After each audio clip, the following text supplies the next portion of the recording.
그 아들이 이제 나이는 26살이었고, 또, 전문의 시험을 바로 앞두고 있는 그런 나이였습니다. 그래서 박완서 씨로서는 정말 모든 희망이 남편 죽고 난 다음에 모든 희망이 그 아들이라고 볼 만큼 그렇게 아들을 위하는 그런 사랑이 있었는데, 어느 날 그 아들이 죽었다는 소식을 들려왔습니다. 그것도 교통사고로 갑자기 멀쩡하던 아들이. 그래서 이 충격이 얼마나 컸던지 말이죠.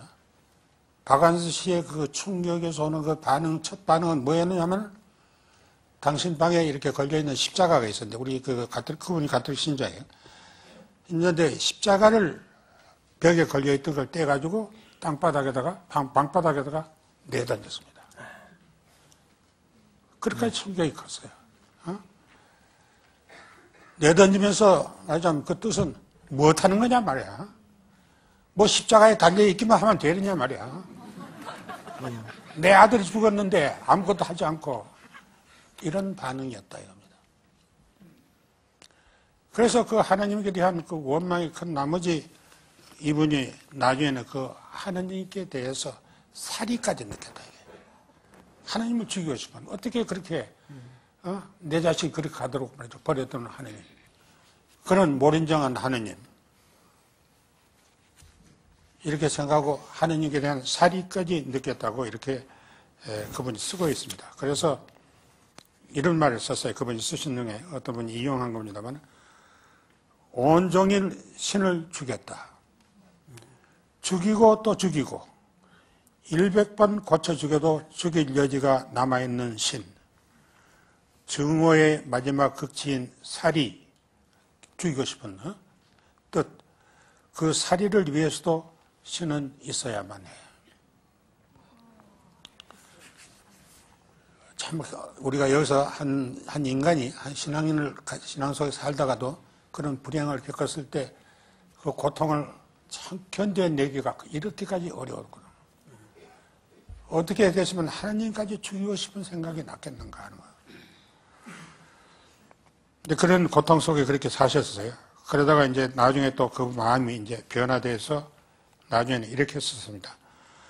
만일 그때 나에게 포악을 부리고 질문을 던질 수 있는 그분조차 계시지 않았더라면은 나는 어떻게 되었을까? 가끔 생각해 봅니다. 살기는 살았겠죠. 사람 목숨이라는 참으로 질기고 무어진 것이니까요.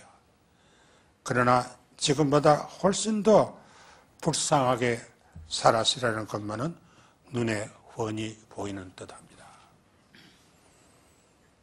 그래서 나중에 결국은 이 결과로서는 당신이 왜 자식을 그렇게 불러갔느냐는 그 이유를 다 알아둘 수는 없지만 결국 하나님과 화해하고 보다 더 깊은 의미로 신앙으로 돌아온 거죠.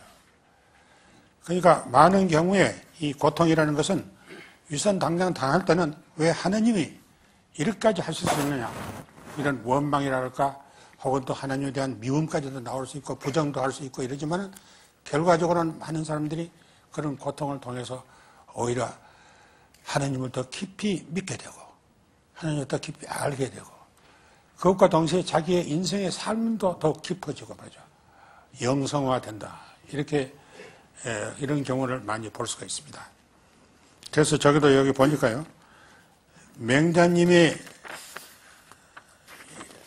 이거는 공자님 맹자께서도 천이 중대한 임무를 어떤 사람에게 주려 할 때는 반드시 먼저 그 사람의 정신을 괴롭히고 그 육체를 괴롭히고 실패가 따르게 한다고 하셨습니다. 그러한 고통과 좌절을 통해서 인내를 키우고 분발시켜서 지금까지 못하던 일도 할 수 있게 하려는 천의 하늘의 크신 뜻이라는 것입니다. 이렇게 보면은 또 역시 맹장님 말씀으로서 우환과 고통 속에서도 생명이 나고 평안과 쾌락 속에서 죽음이 나옴을 알 수 있다는 것입니다. 그러니까 말하자면 제가 말한 대로 오히려 그런 우환과 고통 속에서 새로운 의미의 참된 의미의 생명이 나오고 이 반대되는 그런 쾌락을 즐기고 있을 때는 그건 오히려 죽음을 부른다. 이런 의미의 말씀이 아닌가 생각합니다. 이렇게 볼 때 공자와 안연을 위시해서 우리 동양의 성인들이 가난과 환난 중에서도 안빈낙도할 수 있었던 것은 천의 이러한 크신 뜻을 깨닫고 천과의 일치를 체험했기 때문이가 아닌가 이렇게 생각합니다. 저희 얘기가 이렇게 너무 길어집니다만 하여튼 우리가 여러 가지로 여러 가지 측면에서 인간이 무엇인지 인생의 의미가 어디 있는지를 어떤 의미로 보았습니다. 그러면 결국은 우리 인간의 최종 목표는 뭔가? 그것은 공자님의 그 천인 합일에서 볼 수 있듯이 결국 하나님을 믿고 하나님의 뜻에 따르고 그 안에 삶으로서 하느님과 하나 되는 것. 우리 인간의 목표는 결코 이 세상을 살다가 한 세상을 살다가 말이죠. 어느 날 그냥 병들어 죽고 썩고 말기 위해서 있는 것이 아니고 예? 결국 흙에서 왔으니 흙으로 돌아가는 그것이 인간의 목적이 아니다 말이죠. 하나님이 우리를 지으신 것은 시작에도 말씀한 대로 당신과 같이 영원히 살기 위해서 당신이 누리시는 그 생명을 그 영광을 우리 모두가 다 누리기 위해서 우리 인간을 지으셨다 말이죠. 그래서 우리 인간의 미래라는 것은 아주 위대하고 원대하단 말이죠. 영원한 것이다. 영원한 생명 그것이 바로 우리 인간의 미래다. 지금 현재 우리가 살고 있는 이 생명이 아니고 이건 하는 과정이고 말이죠. 이것을 넘어서 우리가 죽음을 다 죽겠지만 그러나 그 죽음을 넘어서 하느님께서는 우리를 위해서 영원한 생명을 마련하고 계신다. 그래서 결국 사람이라는 것은 우리가 육신을 가졌으니까 음식도 먹어야 되고 공기도 마셔야 되지만은 그러나 동시에 하나님의 뜻에 따르는 그런 진리의 말씀에 따라서 살아야 된다.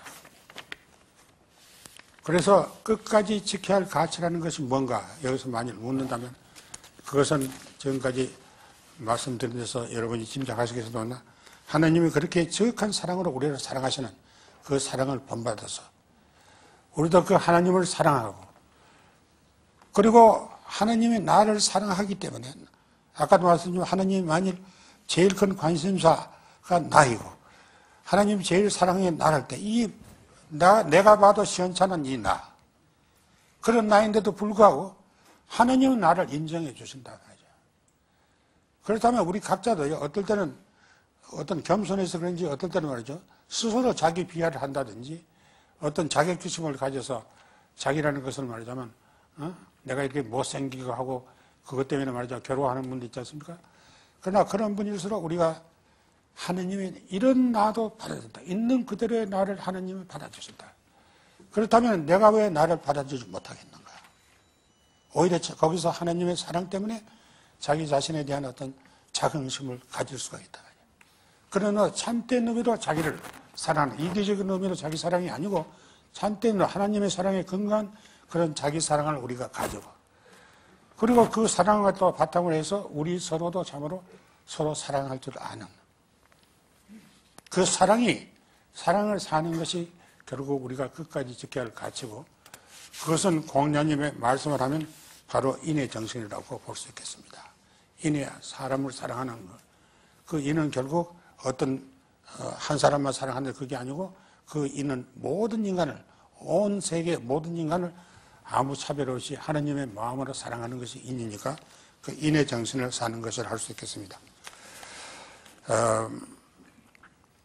이게 또 이야기가